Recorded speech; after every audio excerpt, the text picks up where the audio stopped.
Hello and welcome back to my channel. I'm Romica Spiegl-Jones. I'm an illustrator and designer based in Manchester. I don't know if you know this feeling, but when I had a very busy time having to draw a lot and work a lot, then I have these periods afterwards when I have a break where I just can't draw.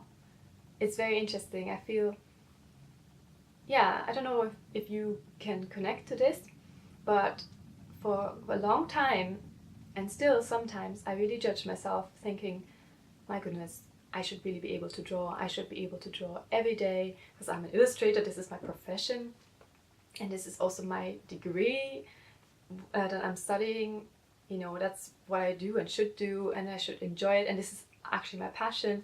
Why can I not draw every day? And the simple matter of fact is I just can't. I can't, especially after these very stressful periods where maybe I haven't taken enough breaks. I just have this, I creatively dry up.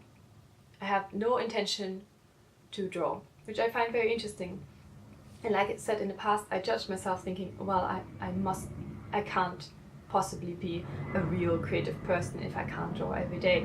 I don't know if you can understand this, and if maybe you're not a creative person or you're not doing it as a profession, maybe it's harder to understand, but I think this is not uncommon actually, to feel like we have to do it because that's how we get better, right? By drawing every day.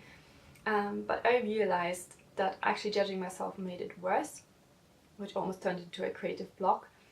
But and then I read a blog by a really wonderful illustrator I really love, and she also had some sort of creative burnout after, illustrating a book. Her name is Rebecca Green. I've already showed you a book in my book review. If people like this who are amazing can have that, why can I not have that? Why can we not allow ourselves to have these creative breaks? So instead of feeling like I have to create, I only drew when I really wanted to. And in order to prevent myself from going into a complete creative block because of all the pressure, I decided to draw things that I will not show. So I have not shown you anything since, basically. And I try to almost like trick myself into saying, well, no one will see it, so even if it's crap, that doesn't matter. And I've done, some drawings which I want to show you.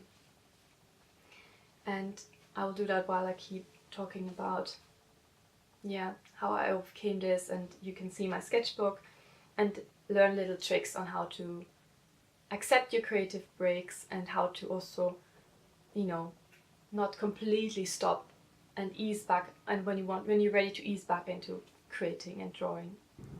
So this was actually just before my creative break.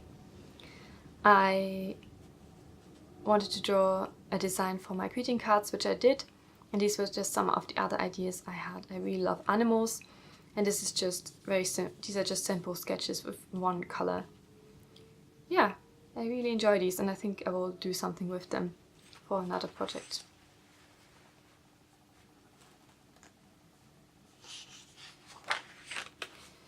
And this, again, I said to myself, okay, this doesn't have to be perfect.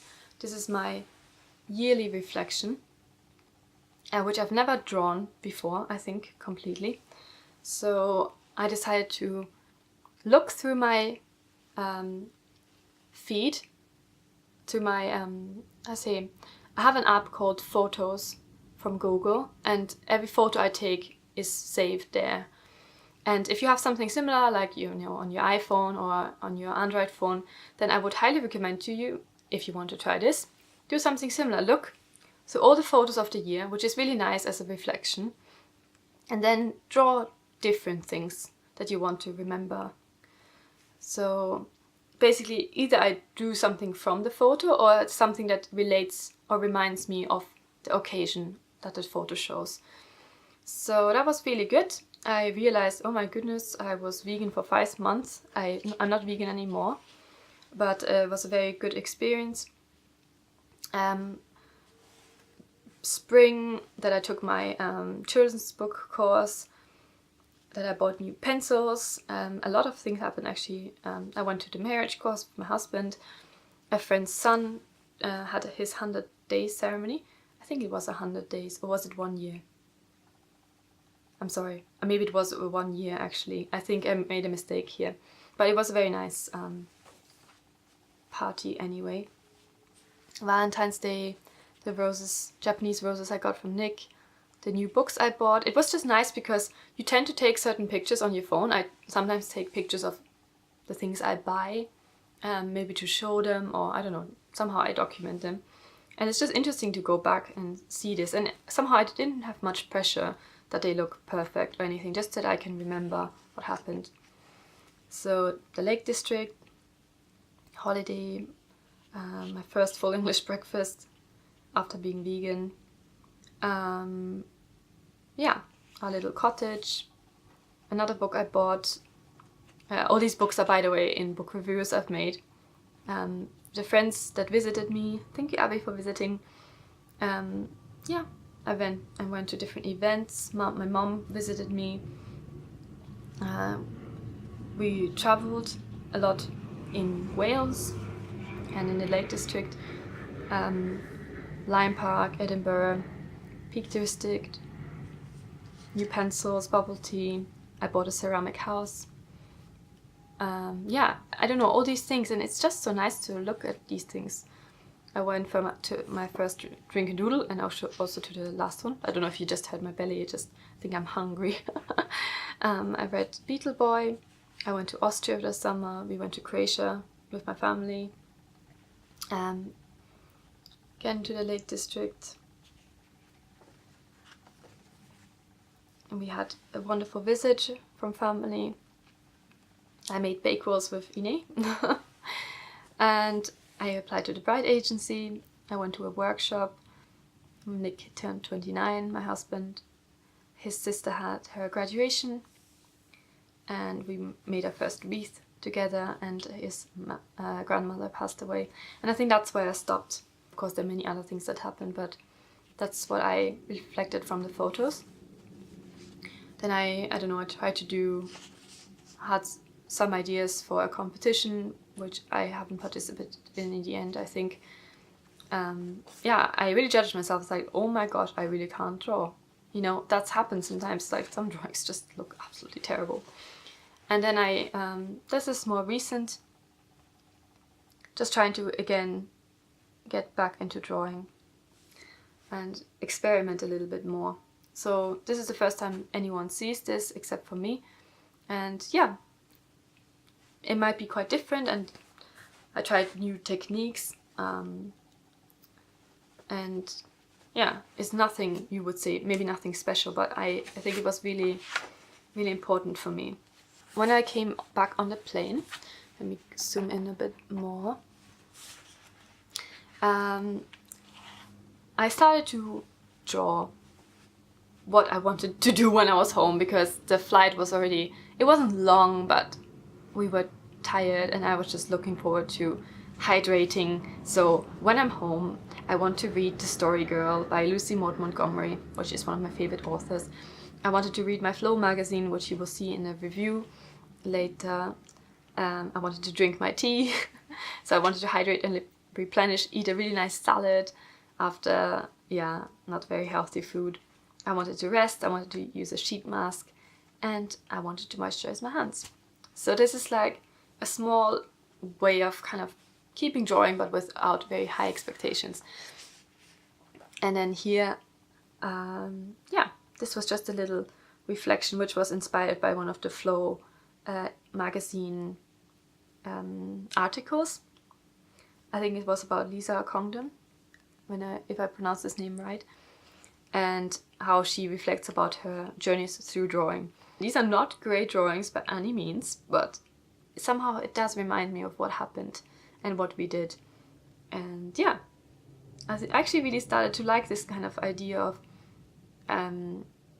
keeping memories alive through drawing.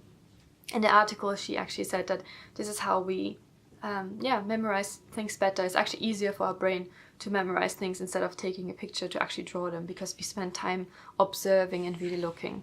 So that was quite interesting. And yeah, so that was my time in Austria. I tried some colors, and yeah, and then I came back home and I thought, okay, I don't know, I hope you can see this okay. But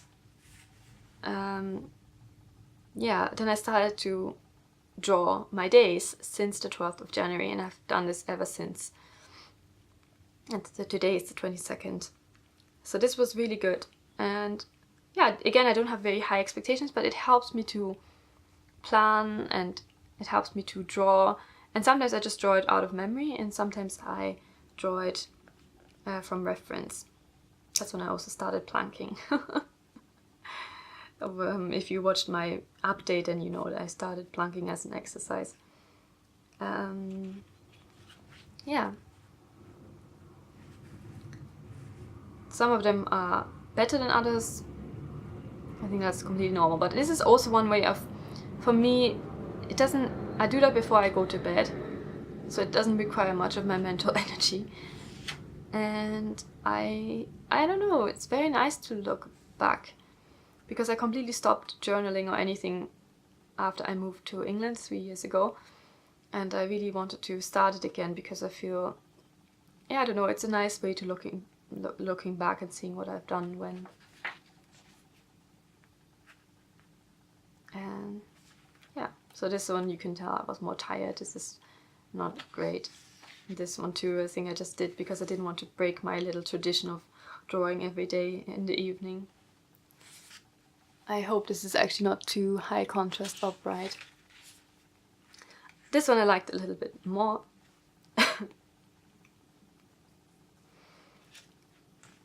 And where I used more reference. Oh god. It still makes me laugh, I'm sorry. She's a very beautiful lady, and I didn't draw her very well, the lady who gave me a massage. So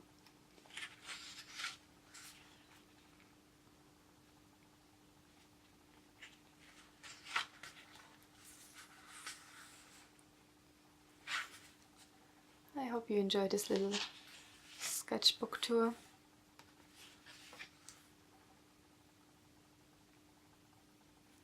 And I think that was yesterday, yeah, and that's it. Okay. Okay, I hope you enjoyed this. So don't worry if you have these creative breaks. I think it's actually quite healthy to have a time where you don't expect yourself to draw, and it's totally okay. But to not completely go into a creative block, I think it's quite nice to start small drawing habits where you really don't have any high expectations and where you don't share those when you just start, because I think it puts just too much pressure on yourself. And yeah, I think it's very nice to just draw for yourself and making a little commitment like, okay, I will draw my day, but you know, it doesn't have to look perfect. I think that's quite nice to ease back into drawing. Like I said, once you feel ready, you can go back into it. So there are many ways of being creative. Just because you're an illustrator or an artist or another creative person doesn't mean that you have to output all the time. I think it's actually very unhealthy, and I don't even know how that would work. Even if you take a metaphor, a lake that doesn't have an inflow and just has an outflow, at some point will just dry out and actually becomes very toxic as well. And yeah, we just need fresh input. And in this time where you don't want to draw, how about you watch some amazing shows? I really loved watching an architecture show. Although I'm not an architect, I find it very stimulating and very beautiful, looking at beautiful architecture and how an architect would plan a room, or not a room, a house, for example, or a building.